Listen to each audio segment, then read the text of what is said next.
नमस्कार। कृपावश में जगन्नाथ मंदिर का पौराणिक इतिहास। जगन्नाथपुरी मंदिर की संपूर्ण कहानी। जगन्नाथ मंदिर बनने की पूरी कथा। भगवान जगन्नाथ की रथ यात्रा का महत्व व कथा क्यों है। भगवान जगन्नाथ की मूर्तियां अधूरी। जगन्नाथ मंदिर का पौराणिक इतिहास। जगन्नाथ मंदिर किसने बनवाया। जो रहते हैं उजालों में, जो रहते हैं अंधकार में, जो रहते हैं शब्दों में, जो रहते हैं निशब्द में, जो रहते हैं ब्रह्मांड की शून्यताओं में, जो रहते हैं पृथ्वी के पूर्णिपताओं में, जो रहते हैं बच्चों की किताबों में, जो रहते हैं साधु के रुद्राक्ष में। अंधे की आँख है वो लंगड़े की बैसाखी है। वो जन्म मृत्यु जीवन यौवन सूर्य चंद्र ग्रह नक्षत्र इस संसार के जीवन मृत्यु के चक्र में सदा सर्वदा वो है विद्यमान है। जो है जगत के नाथ प्रभु श्री जगन्नाथ, वहाँ जो सनातन धर्म के सभी देवताओं में सबसे रहस्यमय है। वहाँ जो दया का सागर है, सारे संसार के सच्चे मित्र है। वहाँ जो भगवान ब्रह्मा के सिर पर आभूषण है, सर्वज ब्रह्मा के अभिव्यक्ति है। वहाँ जिसका सब कुछ बेहद आकर्षक और रहस्यमय है। वहाँ अकेले ऐसे हैं जो अपने भाई बहनों के साथ पूजे जाते हैं। वहाँ अकेले एकमात्र देवता है जिन्हें प्राचीन काल से ही भारत में मौजूद सभी धर्म और परंपराओं में पूजा जाता है। आदिवासी उन्हें नीलमाधव के रूप में दावा करते हैं। हिंदुओं उन्हें भगवान विष्णु या भगवान कृष्ण के रूप में मानते हैं। जैन उन्हें जिनानाथ मानते हैं। बौद्ध उन्हें बुद्ध मानते हैं। वह है जगत के नाथ प्रभु श्री जगन्नाथ। एक नजर जगन्नाथ पुरी मंदिर पुरी की श्री जगन्नाथ मंदिर एक हिंदू मंदिर है जो भगवान जगन्नाथ को समर्पित है। यह भारत में उड़ीसा राज्य के तटवर्ती शहर के पुरी में स्थित है। जगन्नाथ शब्द का अर्थ जगत के स्वामी होता है। इनकी नगरी जगन्नाथ पुरी या पुरी कहलाती है। इस मंदिर को हिंदुओं के 4 धामों में से एक माना जाता है। यहाँ वैष्णव संप्रदाय का मंदिर है जो भगवान विष्णु के अवतार श्री कृष्ण को समर्पित है।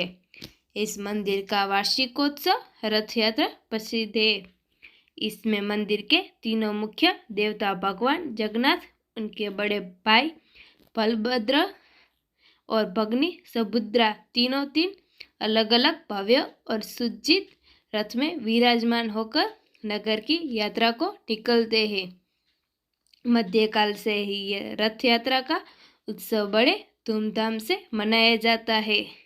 इसके साथ ही यह उत्सव भारत के बहुत से वैष्णव कृष्ण मंदिर में मनाया जाता है।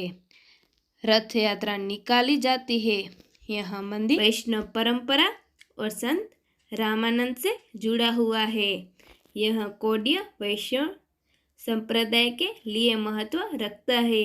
जगन्नाथपुरी मंदिर की उत्पत्ति ऐसा माना जाता है कि सतयुग में इंद्रयुम्न नाम के एक वैष्णव राजा रहते थे जिनका राज्य अवंती से मालवा तक फैला हुआ था, जिसकी राजधानी अवंती थी, जो वर्तमान में आंध्र प्रदेश और राजस्थान है। भगवान विष्णु के भक्त होने के कारण हमेशा उनकी एक झलक पाने के लिए उत्सुक रहते थे। एक दिन एक यात्रा करने वाले बिच्छू उन्हें महल में आ पहुँचे। उन्होंने उग्रदेश यानी उड़ीसा के बारे में बताते हुए कहा कि विश्ववसु नाम का एक सबर आदिवासी सरदार एक गुप्त गुफा में नीलमाधव के रूप में भगवान विष्णु की पूजा करते हैं। वे इसके बारे में सटीक स्थान या अन्य जानकारी नहीं दे सके, लेकिन राजा इंद्रयुम्न भगवान विष्णु को देखने के लिए बेचैन हो गए। तब वहाँ उग्रदेश का पता लगाने और विश्ववसु को खोजने की उत्सुकता हुई। उन्होंने महल के मुख्य पुजारी के भाई विद्यापति को आदेश दिया कि वह नीलमाधव की खोज करो। विद्यापति जो पहले ही कई देशों की यात्रा कर चुके थे, उन्होंने राजा के आदेशानुसार उग्रदेश की तलाश में निकल पड़े। विद्यापति का भगवान नीलमाधव को खोजना। विद्यापति बड़ी लंबी यात्रा के बाद उग्रदेश में पहुँचे। वह वहाँ के सबर सरदार विश्ववसु से मिले। उन्होंने अपनी पहचान और उद्देश्य को छुपाते हुए उससे दोस्ती कर ली। वहाँ रहते हुए उनकी मुलाकात विश्ववसु की सुंदर युवा बेटी ललिता से हुई। जल्दी उन्हें प्यार हो गया। फिर उन्होंने गुपचुप तरीके से शादी कर ली। इसके बाद विद्यापति कुछ दिन अपने ससुराल में रहे। उन्होंने ससुराल में रहते हुए देखा कि विश्ववसु आधी रात को बाहर जा रहे थे, फिर अगले दिन लौट रहे थे। उनके शरीर से चंदन और कस्तूरी की मीठी सुगंध निकल रही थी। विद्यापति ने जब ललिता से उसके बारे में पूछा तो वह पहले तो टाल गई, लेकिन कुछ देर बाद उसने अपने पिता के निर्देशों के खिलाफ खुलासा किया कि उसके पिता नीलमाधव की पूजा करने के लिए जंगल में एक गुफा में जाते हैं। विद्यापति इसी जानकारी की तलाश में थे। उन्हें यह जानकर बहुत खुशी हुई। वे गुफा का स्थान को जानने के लिए उत्सुक हो गए ताकि वह इसके बारे में राजा इंद्रद्युम्न को बता सके। फिर उन्होंने ललिता से लगातार अनुरोध किया वे नीलमाधव को दिखाने के लिए गुफा की यात्रा की व्यवस्था करें। विद्यापति को भगवान नीलमाधव के दर्शन पहले तो ललिता ने यह कहकर मना कर दिया कि यह असंभव है, क्योंकि उसके पिता कभी सहमत नहीं होंगे। हालांकि कुछ झिझक के बाद उसने अपने पिता से इस संबंध में बात की। उनके पिता अपनी बेटी के अनुरोध को मानते हुए अनिच्छा से सहमत हुए। यह निश्चित किया गया कि विद्यापति विश्ववसु के साथ आंखों पर पट्टी बांधकर जाएंगे। नीलमाधव को देखने के बाद उसी तरह वापस लौट आएंगे।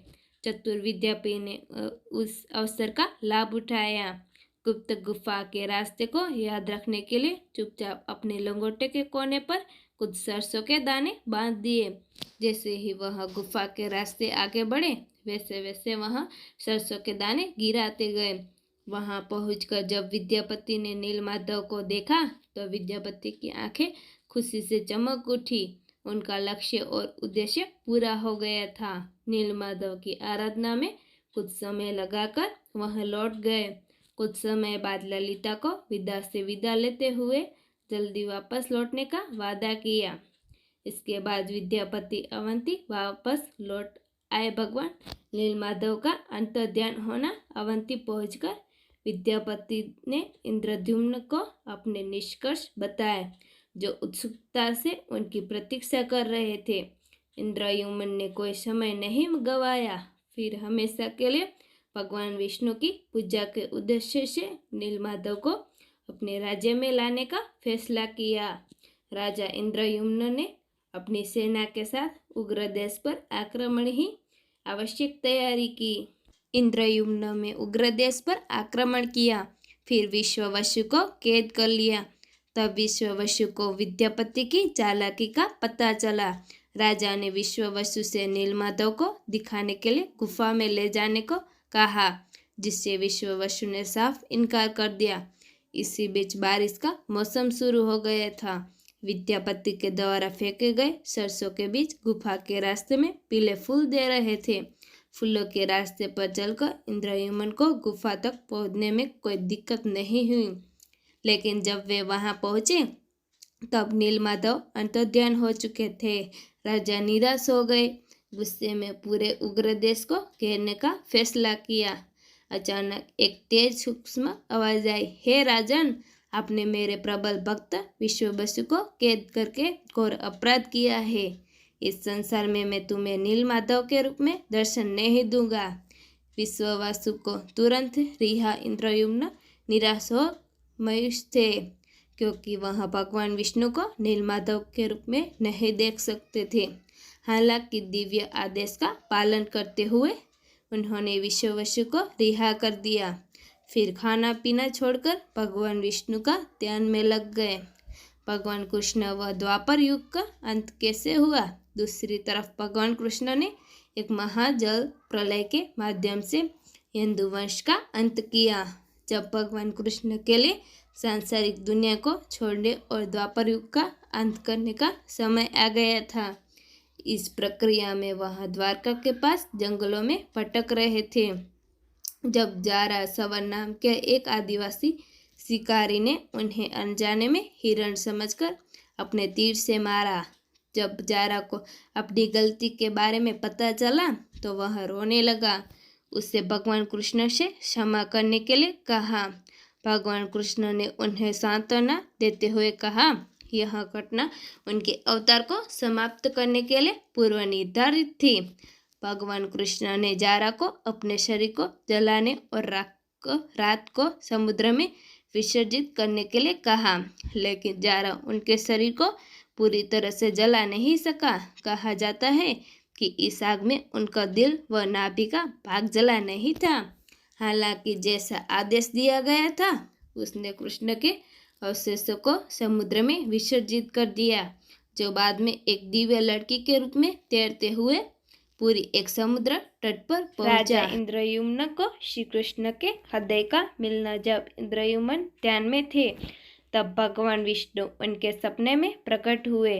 उन्हें उल्लेख किया कि वह बाकुम मांडवपुरी के पास के एक मांडव में लकड़ी के दारू के रूप में समुद्र में तैरते हुए आएंगे। उसमें से अपने स्वयं का रूप और छवि बनाएंगे। इंद्रयुम्न जैसे ही जागे तो वे बाकुम मांडव में पहुँचे। शुभ संकेत के साथ इंद्रयुम्न को पवित्र लकड़ी का दारू दिखाई दिया। वे उसे विश्वासु की सहायता से महल के पास एक मंच पर ले आए। भगवान विष्णु की मूर्ति को तराशने के लिए कई अनुभवी बढ़ाई और मूर्ति को लगाया गया, लेकिन कोई भी भगवान विष्णु की छवि को तराश नहीं पाया। राजा इंद्रयुम्न चिंतित थे कि कैसे भगवान विष्णु को आकार दिया जाए। भगवान विश्वकर्मा ने तराशा। भगवान जगन्नाथ का विग्रह। राजा इंद्रयुम्न की चिंता के समय ही एक बुढ़ा व्यक्ति महल में आया, जिसने अपने आप को अनंत महाराणा बताया, जिससे दिव्य बढ़ाई विश्वकर्मा माना जाता है। उन्होंने राजा को भरोसा दिलाया कि वह मूर्ति निर्माण कर सकते हैं, लेकिन कुछ शर्त की वह मूर्ति को 21 दिन में बनाएंगे। वह इसे अकेले ही बनाएंगे। जब तक वह अपना काम पूरा नहीं कर लेते तब तक उन्हें कोई भी परेशान नहीं करेगा, न ही कोई महल के अंदर प्रवेश करेगा। राजा इंद्रयुम्न ने उसकी शर्त मान ली। फिर उस बूढ़े ने महल का दरवाजा बंद करते हुए काम करना शुरू किया। लोगों को सिर्फ हथौड़ी छेनी की आवाज़ें सुनाई देती थी। इस तरह 2 हफ्ते बीत गए। फिर उन्हें एक दिन कुछ भी सुनाई नहीं दिया। रानी गुड़िया उत्सुक और बेचैन हो गए। उन्होंने सोचा कि बूढ़ा आदमी बिना भोजन और पानी के भूख प्यास से मर गया होगा। रानी ने इंद्रयुम्न से उस बूढ़े व्यक्ति को बचाने का आग्रह किया। इंद्रयुम्न ने अपनी इच्छा के विपरीत दरवाजा तोड़ दिया। जब राजा ने अंदर प्रवेश किया तो देखा कि बूढ़ा कारीगर तो गायब हो गया था, जो अपने पीछे आधी बनी 3 मूर्तियां छोड़ गया है। इंद्रयुम्न ने वादा तोड़ने के अपने कृत्य के लिए पश्चाताप किया। फिर अपने जीवन को समाप्त करने बारे में सोचा। तभी एक सूक्ष्म आवाज ने घोषणा की, हे राजन, आपने अपना वादा तोड़ दिया है। समय से पहले दरवाजा खोल दिया है। अफसोस न करे तब मैं स्वयं को इसी रूप में भक्तों के सामने प्रकट करूँगा। मेरी यथाविधि स्थापना करो और पूजा करना शुरू करो। नीलाचलम पर्वत पर भव्य मंदिर का निर्माण। पर भगवान विष्णु के आश्वासन पर इंद्रयुम्न ने नीलाचल पर्वत पर एक भव्य मंदिर का निर्माण कार्य शुरू किया। मंदिर के अभिषेक और जगन्नाथ जी की स्थापना के लिए वहां अपनी रानी गुड़िया के साथ ब्रह्मलोक गए। उन्होंने भगवान ब्रह्मा को आमंत्रित किया। जब इंद्रदेव और गुड़िया ब्रह्मलोक पहुँचे तो जो भगवान ब्रह्मा गहरे ध्यान में थे। ऐसा कहा जाता है कि ब्रह्मलोक में एक दिन मृत्युलोक के 1 युग यानी मिलियन वर्ष के बराबर होता है। उन्होंने तब तक प्रतीक्षा की जब तक भगवान ब्रह्मा ने अपना ध्यान समाप्त नहीं किया। फिर उन्होंने भगवान ब्रह्मा से मंदिर को पवित्र करने और जगन्नाथ की स्थापना करने का अनुरोध किया। भगवान ब्रह्मा ने निमंत्रण स्वीकार किया। वे उनके साथ नीलांचल गए। जब वहां लौटे तब तक एक युग बीत चुका था। इस लंबी अवधि के दौरान इंद्रयुम्न के द्वारा निमंत्रित मंदिर रेत से ढका हुआ था। एक नया पौराणिक राजा काला माधव उसके राज्य पर शासन कर रहे थे। एक दिन जब काला माधव अपने घोड़े पर यात्रा कर रहे थे तब घोड़े का खूर मंदिर के शिखर से टकरा गया। उसने उस जगह की खुदाई करवाई, फिर मंदिर का पुनर्द्वार किया। दूसरी तरफ जब इंद्रयुम्न भगवान ब्रह्मा के साथ वापस लौटे तब उन्होंने काला माधव को अपने राज्य पर शासन करते और मंदिर के मालिक के रूप में दावा करते हुए पाया। उनके बीच विवाद हो गया। उन्होंने भगवान ब्रह्मा से मध्यस्थ करने का आग्रह किया। भगवान ब्रह्मा के पूछताछ पर वह यहाँ स्पष्ट हुआ कि इंद्रयुम्न ने वास्तव में मंदिर का निर्माण किया था, लेकिन काला माधव ने इसे बचाया था। भगवान ब्रह्मा ने तब अभिषेक के अनुष्ठान को आगे बढ़ाया। इंद्रयुम्न की भक्ति, उनकी पूजा व महान मंदिर के निर्माण से भगवान विष्णु बहुत प्रसन्न हुए। भगवान जगन्नाथ यात्रा का महत्व व कारण भगवान विष्णु ने राजा इंद्रयुम्न से किसी भी वरदान को मांगने के लिए कहा। यदि आप वास्तव में मुझ पर प्रसन्न हैं तो मुझे यह वरदान दे कि मैं निर्गुण हो जाऊं, ताकि कोई भी शरीर यह दावा न कर सके आपके मंदिर को उनके पूर्वजों द्वारा बनाया गया था। यदि भविष्य में आपका मंदिर या आपकी मूर्ति क्षतिग्रस्त या नष्ट हो जाए तो भी आप यहाँ रहेंगे, इस स्थान को नहीं छोड़ेंगे।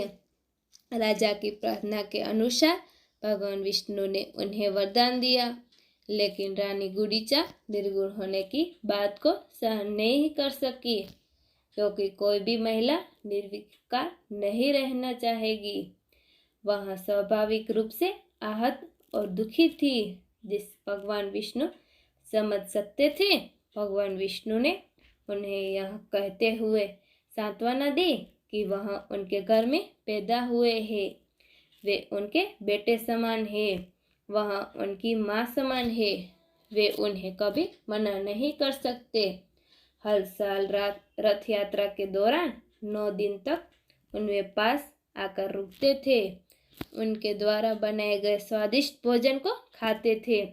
इसीलिए रथ यात्रा के दौरान भगवान जगन्नाथ, बलभद्र, सुभद्रा और सुदर्शन चक्र के साथ गुंडीचा मंदिर जाते हैं, वहाँ 9 दिन बिताते हैं।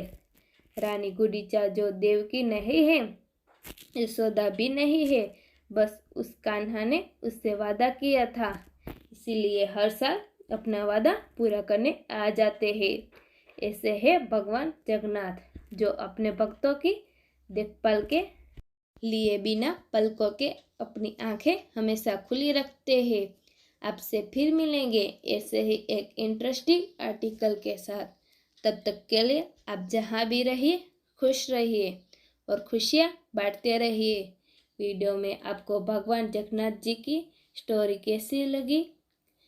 आप तो लाइक कीजिए, शेयर कीजिए, सब्सक्राइब कीजिए, आपके परिचित लोगों के साथ शेयर कीजिए और हमारे यूट्यूब चैनल को सब्सक्राइब कीजिए। आपका बहुमूल्य समय देने के लिए दिल से धन्यवाद। आपका दिन शुभ रहे।